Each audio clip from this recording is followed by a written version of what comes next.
Hello friends, welcome back to Commander Tags. Today we're doing an end of the year video. We are going to be looking at the top 25 commanders of 2024 based on my opinion. And my opinion is going to be weighted a little more towards whether the commander is interesting and powerful, because a commander could be really powerful, but if nobody wants to play it or it's just very linear gameplay, then it's not going to be something that ranks very high on my list. It may still show up. And I'd like to give a big thanks to MTG PubStomp for giving me this idea. Let's get into those first commanders. We are going to start this video off with 4 honorable mentions. The first one is Camelia the Seedmiser, 1 black green. It's a Golgari commander. Squirrel Warlock, 3/3. Menace. Other squirrels you control have Menace. Whenever you sacrifice 1 or more foods, create a 1/1 green squirrel creature token. Pay 2 forage, put a 1/1 counter on each other squirrel you control. So to forage means to exile 3 cards from your graveyard or sacrifice a food. So why isn't this on the list? Well, it's just not quite powerful enough. It's super interesting, so that's why I wanted to feature it here, but it just didn't make the cut. I did a commander dive for this commander. I'm going to go ahead and put links in the description for all the commanders that do have commander dives as we go through these. So moving on, now we have Bello, Bard of the Brambles, 1 red green. I'm probably going to get a lot of flack for this not being on the list. This is a super strong commander. It's a Raccoon Bard, 3/3. During your turn, each non-equipment artifact and non-aura enchantment you control with mana value 4 or greater is a 4/4 elemental creature in addition to its other types and has indestructible haste. And whenever this creature deals combat damage to a player, draw a card. So if it was up to me, I would probably have put every commander from Bloomburrow set and from Dustmourne on this list, but I have to look at the entire year, so not everything is going to make it. I do find this pretty interesting. However, I do think it's somewhat linear. The deck kind of builds itself, and the play pattern is going to feel the same every time you play it, so that's kind of why it misses the list. Moving on, we have Evereth, Viceroy of Plunder. It's 2 and a black, flying, 2/2. Sacrifice another creature or artifact, put a 1/1 counter on her. If the sacrifice permanent was a treasure, she gains lifelink until end of turn, activate only as a sorcery. When she dies, you may pay 1 hybrid black-red, so she's actually a Rakdos commander. When you do this, she deals damage equal to its power to each opponent. So I do think this is a really interesting commander. I'm actually going to do a commander dive for this next week, but I don't think it's as powerful as most of the treasure decks out there. So on a tier list, when you're just looking at, you know, the other top treasure decks, Jolene, Kalain, in my opinion, also Prosper, of course. Prosper is probably the best treasure commander and will stay on top of that list probably forever. But if you're looking for something different and maybe not quite so powerful, this would be a cool one to build around to do a treasure deck. Moving on, we have Gornog, the Red Reaper. This is 2 and a red. Haste, cowards can't block warriors. Whenever 1 or more warriors you control attack a player, target creature that player controls becomes a coward. Attacking warriors you control get +X/+O, where X is the number of cowards your opponents control. There's so many different ways you can go with this commander, but it is mono red, which probably kept it off the list. I do find it really interesting. I think you can go Voltron, you can go multiple combats, you can go warrior tribal, lots of different things you can do here, but a really fun and interesting commander. Just, I don't think it's super strong. Too easy to remove, for one thing. And that's the end of the honorable mentions. Let's get into the actual list.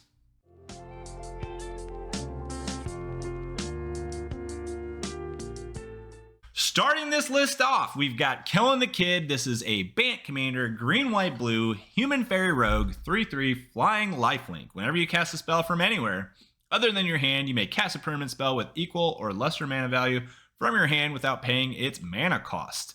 If you don't, you may put a land card from your hand onto the battlefield. So this is a value engine, a value commander. There's only one problem. You don't have red, so you don't have a lot of exile cards. You have Foretell in blue and some other things that you can do to play stuff from exile, but your choices are a little bit more limited, so that kind of keeps it from being any higher than 25. If they added more support for this, I could see this going up my list, but this is still just a really cool and fun interesting Bant commander. And again, Bant is a really strong color in general. You have things like Smothering Tithe and Ristic Study. This is just a cool killing, probably the best killing that I've seen yet. So moving on, we have Mirko, Obsessive Theorist. This is a Dimir commander, another good color set. 1 blue-black. Vampire Detective. It's a 1/3 flying vigilance. When you surveil, put a 1/1 counter on him. At the beginning of your end step, you may return target creature card with power less than Mirko from your graveyard to the battlefield with a finality counter on it. I love that you get to build a deck around the surveil mechanic, which is really fun. I love to surveil. And the bigger this gets, the better stuff that you can get from your graveyard. One thing that's holding this back is that finality counter, which means if it dies, it goes into exile. You can't keep bringing stuff back. But still, an engine all on his own for recursion, and a really interesting commander from Karlov Manor, probably the only one from that set on this list. But again, great color combination, interesting idea, and fairly strong. All right, rounding out the bottom 3, we have Corum, the Undertaker. This is a Jund commander, 1 black, red, green for a human warrior. It's a 0/5, but he gets +X/+O, where X is the greatest power among creature cards in all graveyards. Whenever Corum attacks, each player mills a card. During each of your turns, you may play a land and cast a spell from among cards in graveyards that were put there from libraries this turn. So you got a few things going on here, and they're all pretty mean. You got recursion, you've got mill, and you got kind of like a Voltron thing. The Voltron thing is probably what holds it back. This is a removal magnet. Everyone is going to want to get this off the field as soon as you play it. So having a haste enabler and a lot of mill the turn that you do play him, or some protection, you do have green so you can protect him a little bit, is really going to help out. But just, I love the art in this card, and just a really fun, interesting commander.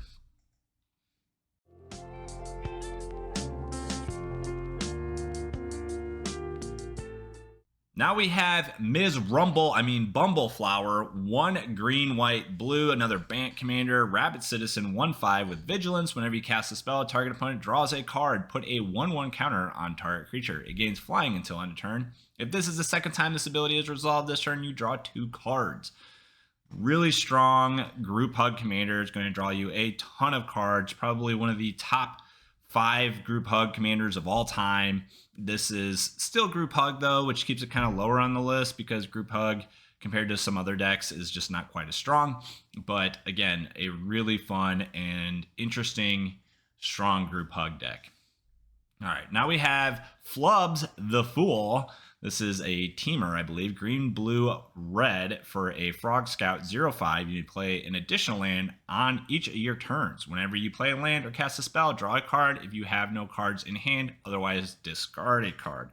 So the idea with this is you play out your hand as quickly as possible. Then you play Flubs. Then you're going to play an additional land, and you're just going to constantly be drawing off the top of your deck and playing off the top of your deck. And this, if it has the right setup, can just run away with the game. Just a really cool combo commander, and one I've seen played with landfall effects. So obviously a Scoot Swarm can just take over any game. So that's Flubs the Fool. And now we move on to Nikko, Light of Hope. This is 2 white, blue, Azorius commander, human wizard, 3/4. When he enters, you create 2 shard tokens. You can then pay 2 and tap Nikko, exile target non-legendary creature you control. Shards you control become copies of it until the beginning of the next end step. Return it to the battlefield under its owner's control at the beginning of the next end step. So what does this mean? Well, this means you play a really strong non-legendary creature. You have a bunch of shards on the field, and you tap him, turn sideways, and then you're going to get a whole bunch of copies of that really big creature. And then if it has an ETB, it's going to come back at the end of turn, and boom, you're just going to absolutely snowball a game with this commander. A great blink commander, maybe not as good as Brago, but still a new favorite of mine. This is from Usmorn, just an awesome commander.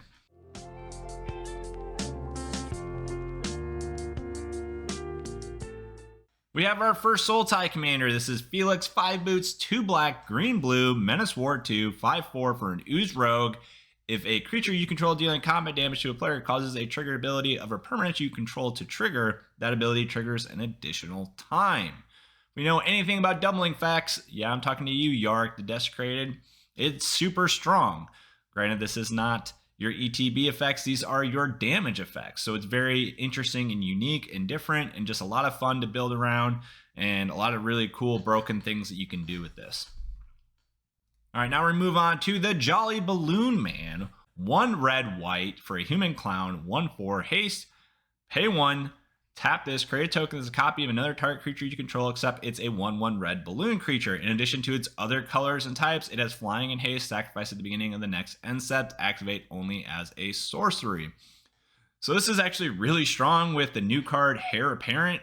If you had a Heir Apparent deck, this would be really a great commander for that, because you're going to copy it and then you're going to get all those 1/1s again. And also it's just really strong with all ETB or on death effects. Like, you can just fill your deck with those, and you can also fill it with small creatures because Heir Apparent, right? And this is just going to be really a fun and hard deck to play against, the Jolly Balloon Man from Duskmourn. All right, now we have one of the newest commanders. This is Rev Tithe Extractor, 3 black.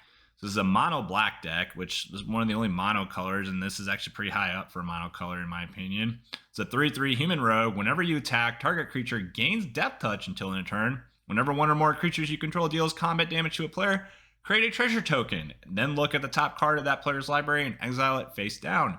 You may cast that card for as long as it remains exiled. So basically, you're turning any creature into a Ragavan. If we know anything, Ragavan is a commander staple that is very strong. So this is obviously a very strong commander. You can build this in a lot of different ways, but being mono black, you are a little bit limited, but black is mean. I have a commander dive on this that really just plays into that fact and just is all about stealing cards off your opponent's library. You can use this as a treasure commander, just lots of different ways, and a fun and interesting commander in its own right. Just love the art on this. Number 17, Rev Tithe Extractor.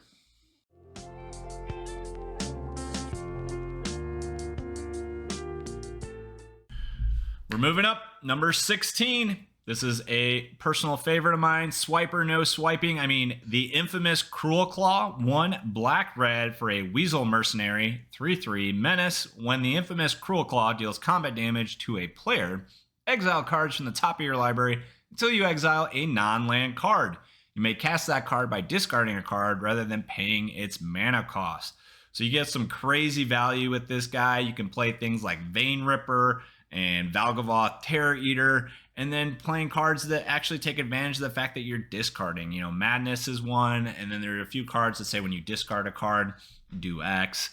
Things like that. I've done a video on this guy. I actually really recommend it. It's an awesome deck and one that I can't wait to build someday. But the infamous Cruelclaw. Moving on, we have Shilgengar, Sire of Famine, is 3 and 2 black pips for an Elder Demon, 6/6 with flying. Sacrifice another creature, create a blood token. If you sacrifice an angel this way, create a number of blood tokens equal to its toughness instead. So it is a sack outlet, a free sack outlet. Then you have 3 hybrid white-black. So this is an Orzhov commander. Sacrifice 6 blood tokens, return each creature card from your graveyard to the battlefield with a finality counter on it. Those creatures are vampires in addition to their other types. So this is a tribal angel and vampire deck run by a demon commander. Just a lot of fun and interesting. You could actually go a completely different direction and build just a graveyard deck in Orzhov. Lots of new Duskmourn cards that would support that.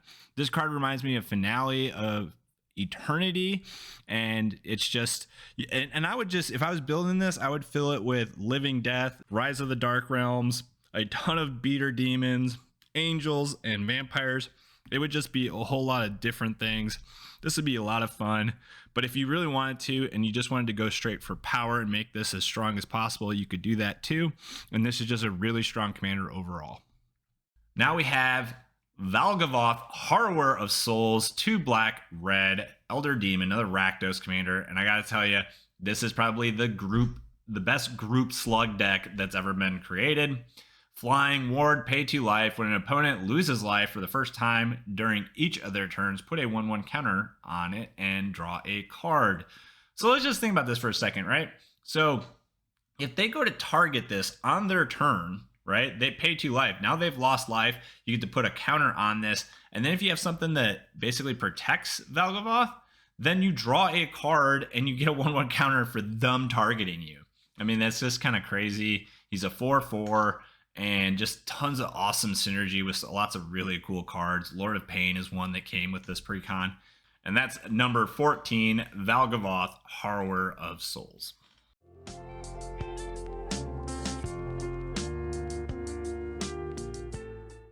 Lucky number 13, it is everybody's favorite Mardu plant, the Necrobloom.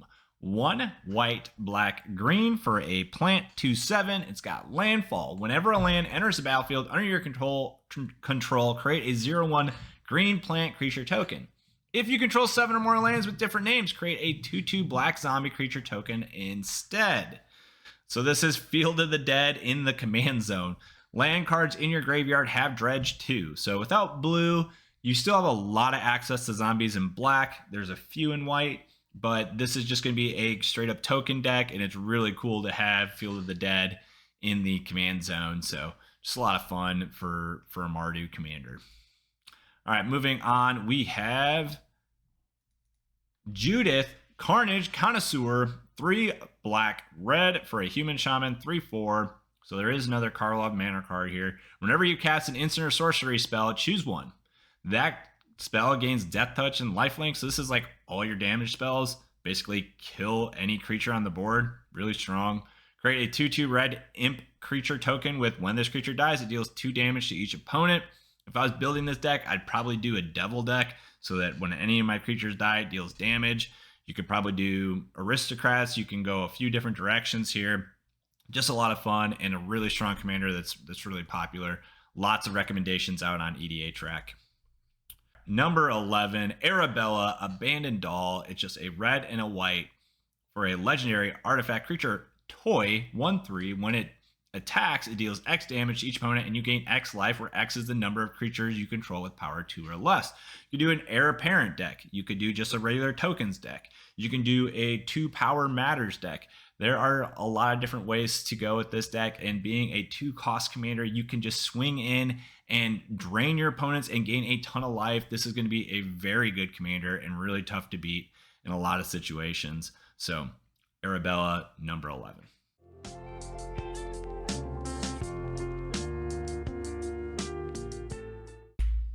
We are more than halfway through our list. Here we are in the top 10, and number 10 is the Gitrog Ravenous Ride. This is from Outlaws of Thunder Junction. It is a Golgari commander at 3 black green for a Frog Horror Mount. It's a 6/5. It's got Trample Haste. Whenever the Gitrog Ravenous Ride deals combat damage to a player, you may sacrifice a creature that saddled it this turn.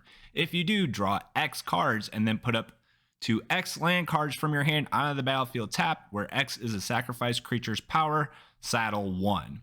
So saddle means you tap a creature. It's just like crew, and you can saddle for 1, but you can saddle for more than 1, and the more power that you saddle with, the more cards you're going to draw and the more lands you get to put on the battlefield. There's a lot of different ways you can go with this, but I mean, the biggest thing is just sacrificing giant creatures to draw mountains of cards and play tons of lands.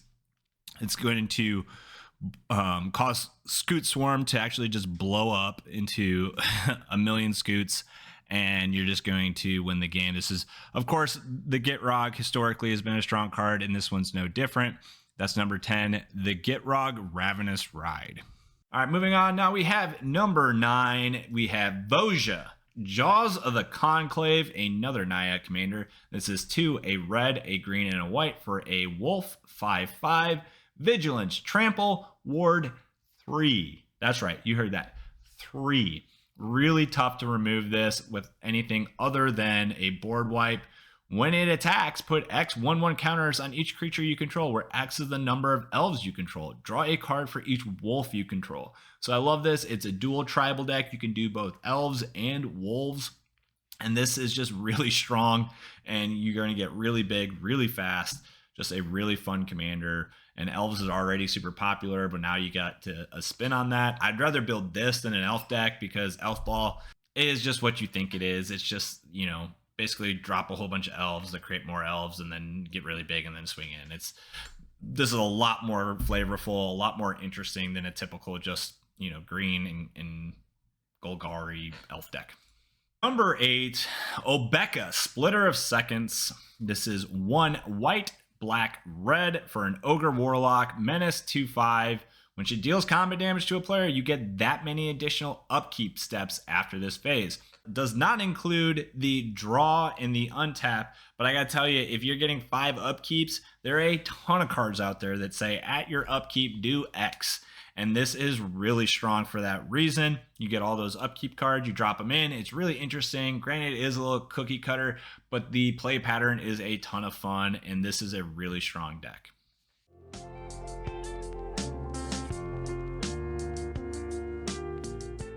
Now we have lucky number 7, Stella Lee, wild card. This is an Izzet commander, 1, a blue and a red for a human rogue, 2/4. Whenever you cast your second spell each turn, exile the top card of your library until the end of your turn. Your next turn, you may play that card. Tap Stella. Copy target instant or sorcery spell you control. You may choose new targets for the copy. Activate only if you cast 3 or more spells this turn.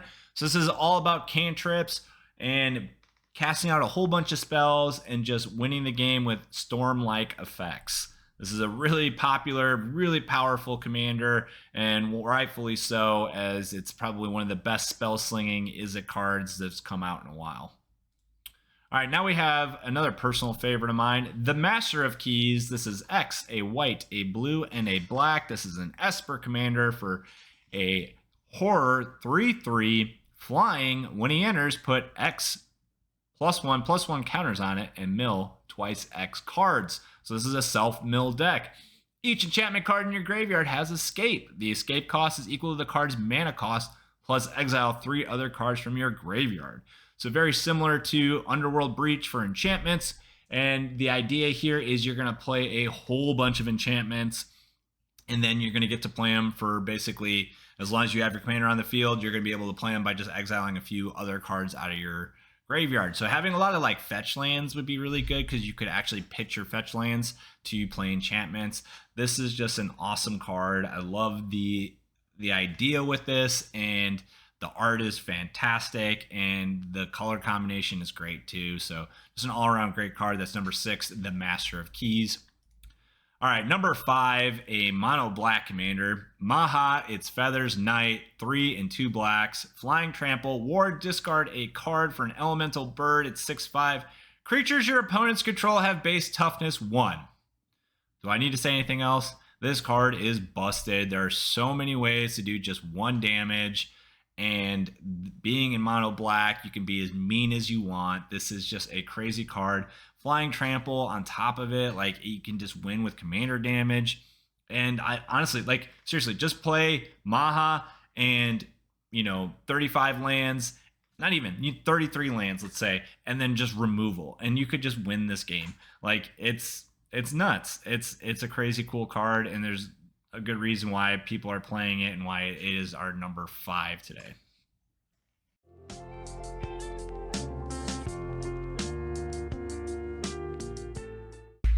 Okay, everyone, here we are with our last 4 commanders. Let's go. Number 4, Ulalek, Fused Atrocity. It is a 5-color Eldrazi. Do I really need to say anything else? Oh, wait, there's text on this card. Let's look at it. Eldrazi 2/5, devoid. This has no color. Whenever you cast an Eldrazi spell, you may pay 2 colorless. If you do, copy all spells you control. Then copy all other activated and triggered abilities you control. You may choose new targets for the copies. Oh, wow. Just wow. Like, I don't even know what to say about this. Like, could this be more broken? I don't know. This is by far the best Eldrazi commander out there. I think it's better than any other Eldrazi commander. You can fight me in the comments. But just being able to copy everything, I mean, yeah, fun card. Not my favorite. I'm not a big Eldrazi fan, but you know, this is really cool card. And yeah, the Eldrazi are expensive, money wise, not mana cost wise. although they are that too. So Ulalek, number 4. Now we have another Esper commander. It's Aminatou Veil Piercer. It's 1, a white, a blue, and a black for a human wizard. 2/4. At the beginning of your upkeep, surveil 2. Each enchantment card in your hand has Miracle. Its miracle cost is equal to its mana cost reduced by 4. You're going to be miracling enchantments out all day long. This is a super tough deck to play against. I have a video on how to play against it. It's my best guess, but this may just be unbeatable. This is just, I've seen it played on YouTube videos. I've not actually played against it. I'm glad, because I don't think I want to go against this little girl. This is a tough deck. This is a really cool theme. Lots of Enchantress decks, you know, are pretty vanilla. This one has some spice to it. And our number 3. Our number 2 is Disa the Restless. 2 and Jund, black, red, green, human scout. Whenever a Lurgoyf permanent card is put into your graveyard from anywhere other than the battlefield, put it onto the battlefield. Whenever one or more creatures you control deal combat damage to a player, create a Tarmogoyf token. A Tarmogoyf token. A $300 modern card is now a token. This is a 5/6. I've played against this deck, and this deck is so hard to beat. You can clear their board, and they will just rebuild it. You will wipe their hand, and they will just draw more cards. This deck is bonkers. It's just unbelievably good. Really tough to play against. And why they made a card that makes Tarmogoyf tokens, I don't know, because they get so big. And you have things like Pyrogoyf that they added as well, and this, it's just nuts, I'm done talking about it. It's number 2. You can tell I'm a little salty. That deck is brutal. All right, and our number 1 commander today is Baylen the Haymaker. It's red, green, white for a legendary rabbit warrior 4/3. It's got 3 abilities on it. Tap 2 untapped tokens you control, add 1 mana of any color. Tap 3 untapped tokens you control, draw a card. Tap 4 untapped tokens you control, put 3 1/1 counters on Baylen the Haymaker. It gains trample until end of turn. Why is this number 1? Because there are so many ways this is broken. This deck, if you leave Baylen on the battlefield, it is just going to run away with a game. You don't have to activate each one. You can activate the same one repeatedly. You can get tons of mana to then create more dudes to get more mana. You can get infinite mana very easily. You can also draw cards infinitely. And then you can swing in with Trample on Baylen and then just have a ton of counters. And just this deck is, it's busted. And it's an amazing deck. It's a fun deck to build. It's a fun and interesting, strategy. And this is why it's my number 1. And that, guys, is the video. I really appreciate your time. I know some of these picks are probably controversial at the very least. These are just my opinion. This is just the ones that I like and how I would rank them. Hit me up in the comments. Let me know what you thought of them. Let me know what your favorite commanders are from this year. And as always, please like and subscribe. I'm at 170 subscribers. I'd really like to hit 200 by the end of the month. And again, I appreciate you guys. Love you guys. Talk to you next time.